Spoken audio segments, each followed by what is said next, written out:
Baik, Anda kembali di Apa Kabar Indonesia Pagi. Kita lanjut kembali perbincangan. Saya langsung ke Bang Herman lagi. Bang Herman, tadi Anda sudah bercerita ya dengan background yang terjadi. Nah, apa respon Mas AHY dan Pak SBY ketika mendengar ini? Oh ya, sebelum kami lanjut juga, kami ingin menyampaikan bahwa kami juga sudah mengundang perwakilan dari Nasdem. Namun dari sejumlah undangan yang kami kirimkan, mereka belum bisa untuk ikut hadir dalam diskusi pagi hari ini. Oke, Bang Herman, jadi apa respon Mas AHY dan Pak SBY atas peristiwa yang kemarin, Mas?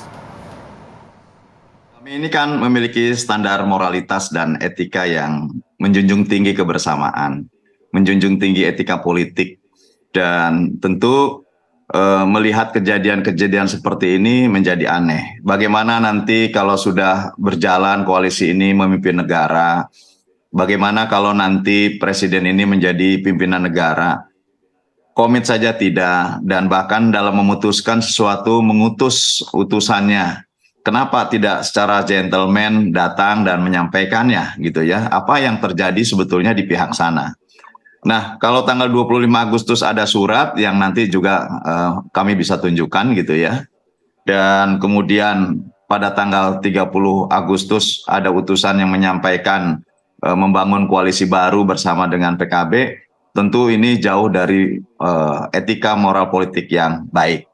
Oleh karenanya Partai Demokrat akan segera melakukan rapat Majelis Tinggi Partai yang diatur di dalam ADRT Partai Demokrat tahun 2020, di mana MTP adalah pengambil keputusan tertinggi untuk menentukan koalisi, menentukan capres dan cawapres, dan apa hasilnya ya tentu nanti kita tunggu sampai rapat MTP ini dijalankan. Yang pasti bahwa kami memiliki nilai buruk ya terhadap situasi ini, dan kami cap tidak mengada-ngada karena memang tidak diberitahu dan mengambil keputusan sepihak, maka ini adalah pengkhianatan terhadap semangat perubahan, pengkhianatan juga terhadap piagam koalisi yang sudah disampaikan kepada publik, dan pengkhianatan tentu terhadap partai-partai koalisinya.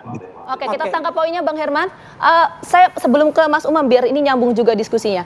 Kalau ini adalah keputusan sepihak, artinya Demokrat ini, sepengetahuan Demokrat, apakah proposal yang disodorkan Nasdem ke PKB tadi juga sudah diamini oleh Mas Huda ini memang murni keputusan dari Ketua Umum Partai Nasdem Surya Paloh, atau ada campur tangan pihak lain menurut Demokrat?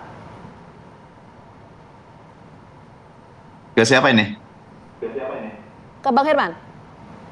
Oh, tidak pernah ada PKB dibicarakan, apalagi membicarakan Pak Muhaimin Iskandar untuk menjadi calon wakil presidennya Anies. Ini tidak pernah ada pembicaraan, dan itu pun disampaikan sekali lagi oleh utusannya Anies Baswedan, yaitu Saudara Sudirman Said.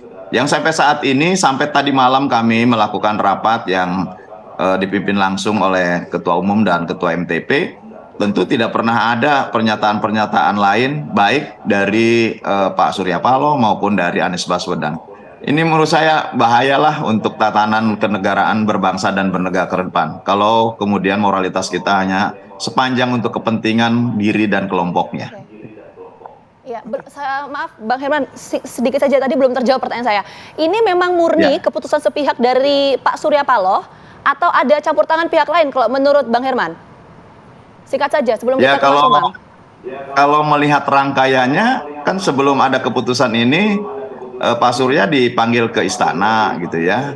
Kemudian karena gini ya, kedua nama Anies Baswedan dan AHY ini kan sudah disonding ke pimpinan-pimpinan partai dan tidak ada penolakan. Pembicaraannya adalah tinggal menunggu terhadap deklarasi.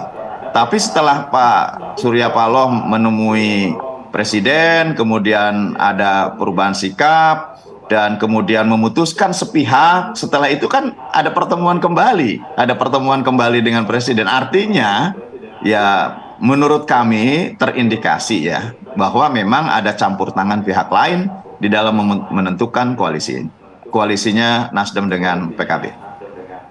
Oke, Mas Umam, mengejutkan semalam. Kita sudah dengar dari Bang Herman, dari Mas Huda juga sudah mendengarkan meskipun baru akan memulai rapat ya di jam 8 pagi ini. Tapi proposal rupanya ke PKB sudah ada. Iya. Ini otak-atik kemudian apa sih yang bisa Anda baca dari sini? Iya, ini menegaskan kembali bahwa dinamika politik di Indonesia itu penuh dengan kejutan dan menjungkir balikkan semua logika politik yang ada.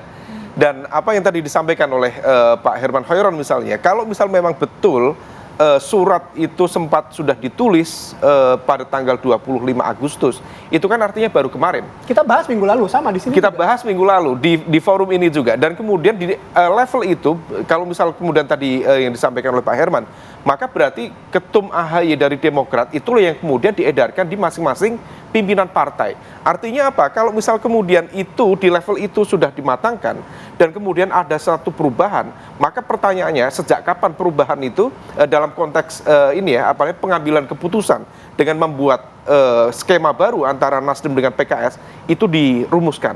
Kalau misal perumusannya ini sudah dilakukan sejak lama dan besar kemungkinan keputusan tidak diambil dalam satu titik yang sangat sempit. Pasti sudah dipikirkan lama, dinegosiasikan lama, dan kalau misal kemudian itu dilakukan, maka kalau misal tadi Pak Herman misalnya mempertanyakan tentang komitmen etik, kemudian soal pengkhianatan dan lain sebagainya, maka itu menjadi pertanyaan yang cukup relevan. Nah, oleh karena itu ini menjadi sebuah situasi, tapi yang pasti kalau misal situasinya seperti ini, maka ini menegaskan bahwa koalisi perubahan besar kemungkinan sudah selesai pada titik ini. Soal pihak lain gimana tadi? Kalau Bang Herman bilang ada pertemuan di istana, Pak SP dipanggil istana, habis itu ketemu lagi. Menurut kemudian informasi, ya betul. Menurut informasi spekulatif yang beredar dan kemarin dikonfirmasi bahwa Pak SP juga bertemu dengan Pak Jokowi di istana, dan konon kabarnya ada satu proses negosiasi antara pihak Nasdem untuk kemudian melakukan komunikasi dengan Pak Jokowi yang kemudian memberikan restu pada majunya Anies Baswedan, tetapi bukan dengan cawapres yang berasal dari satu titik kekuatan yang menarasikan perubahan dalam konteks yang melakukan counter terhadap kebijakan pemerintah. Nah, maka kemudian di situ level negosiasinya siapa cawapresnya? Muncullah kemudian Caimin. Kalau misal memang itu betul, kalau misal memang itu terkonfirmasi, maka yang akan maju di Pilpres 2024 adalah semua orang-orang dari presiden, all president's men. Dan ini kemudian mengkonfirmasi tesis lama dulu bahwa istana memiliki pengaruh yang sangat luar biasa untuk melakukan baku atur di dalam konteks koalisi itu sendiri. Tetapi yang menjadi sebuah pelajaran cukup menarik, Mbak Vita, bahwa misalnya dalam konteks ini Anies Baswedan yang dalam konteks piagam koalisi perubahan diberikan hak mandat prerogatif untuk menentukan siapa yang menjadi cawapresnya, ternyata bukan menjadi seorang aktor yang otonom, tetapi betul-betul juga tetap dipengaruhi oleh veto player di dalam konteks ini adalah pimpinan elit partai politik yang menentukan kemana arah kemudian ditambatkan dan kemudian bagaimana negosiasi dilakukan. Dan dalam konteks ini tentu tidak lepas dari seorang Ketua Umum Partai Nasdem, yaitu Pak Surya Paloh itu sendiri. Oke, baik.